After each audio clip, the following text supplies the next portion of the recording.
Would like to call upon Canada's ambassador to Israel, John Allen, to share with us his thoughts on the importance of this evening.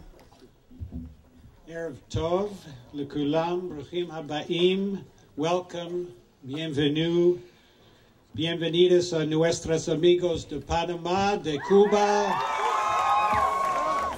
y de Estados Unidos. I think you Americans can now all speak Spanish as well. It's a great honor and a pleasure to be with you on this special night in Israel and to be a part of your special adventure.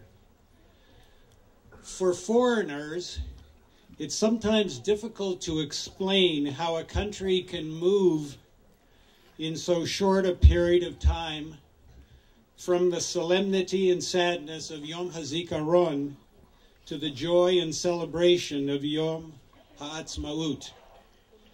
But for Israelis, it's not so complicated.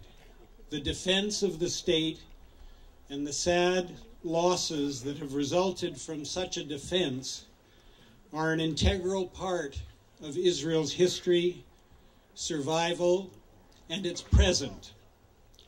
And with your visit to Poland and now to Israel, you've added a third, earlier dimension to the story that leads from tragedy to statehood, the Shoah. My wife, Clara, who's at the back, was born in Poland. Her parents were survivors who lost their own first families in the Holocaust and married a second time after the war. She arrived in Winnipeg via Vienna when she was 9. Indeed, when her mom arrived in Winnipeg by train, for a brief moment she thought she was back in Siberia where she had survived the war. I love Winnipeg, so don't be offended, you Winnipeggers out there. Each year we attend a ceremony in Tel Aviv in memory of a town called Rivets in Poland, in the southwest, where her mother was raised. You won't be surprised to learn that today there are no Jews left there, only memories.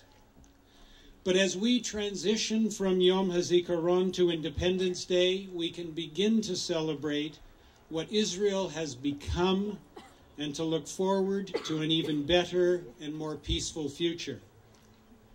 Today, Israel is the startup nation, a state of entrepreneurs and innovators and Nobel Prize winners, of Ashkenazim, of Sephardim, of Ethiopians, and of Arab Israelis. While real threats persist, Israel is now capable of defending itself and offering the ultimate refuge to Jews worldwide. Israel also has friends internationally, and today, Canada is among its strongest allies. The Canadian government is clear and forceful in its defense of Israel's right to live in peace and security. It has voted no, often in isolation, in various UN bodies that unfairly single Israel out. When Israel's embassy in Caracas was closed, Canada stepped up to the plate and agreed to represent Israel's interests. Canada was the first country to pull out of the ill-conceived UN Durban II conference, even before Israel. And in almost 4 years that Clara and I have been here, our bilateral relations have grown enormously. 12 Canadian ministers have visited. 10 university presidents have come to Israel to learn how Israeli universities turn ideas and research into commercial success. The Premier of Ontario comes next month with 100 business people, academics, and researchers. And Canada is also flying Israeli UAVs, or unmanned drones, in Afghanistan as we speak, and using Israeli technology to protect Canadian soldiers from Taliban roadside bombs. Canada also strongly supports the peace process. and sees peace and stability with its Palestinian neighbors as another key element of Israel's survival. We're funding capacity building in the justice and security sectors in the West Bank, and former diplomats and academics have done some great work on the difficult final status issues of refugees in Jerusalem.